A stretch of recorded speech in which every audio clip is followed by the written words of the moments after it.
Ndërhyrja e fadromave në shtratin e lumit të Currajve ka nxjerrë në protestë banorët e njësisë administrative Nikaj Mërtur në bashkinë Tropoj.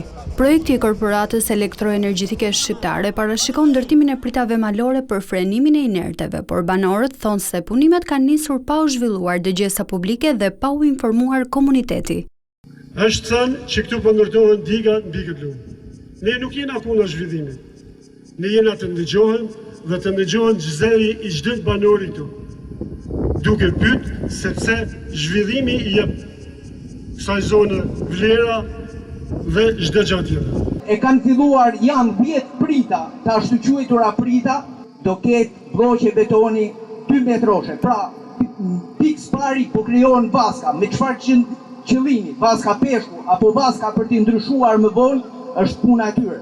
Inxhinieri Zefi Meraj shprehet se nga pikpamja teknike ndërhyrjet në shtratin e një lumi lejohen vetëm në raste të caktuara, duke shtuar se ndërtimi i pritave për inerte në lum nuk lejohet. Në shtretërit e lumeve nuk kemi edhe akademik. Ndërhyjet vetëm për 3 në doktrinat teknike, për 3 projekte. Krijimin e dovatave për energji, devijimin e shtratit për dizastrat ose fatkeqësitë natyrore, dhe e fundit që u bate fami. Ndërhyrja në shtratin e lumit Nikaj Mërturit është krim mjedisor. Lumi i Currajve konsiderohet një nga ekosistemet më të paprekura ujore në Shqipëri. Ai është ndër habitatet e fundit ku rritet natyrshëm trofta egër me pika të kuqe, një specie që vlerësohet për rëndësinë e saj ekologjike dhe biodiversitetin që përfaqëson.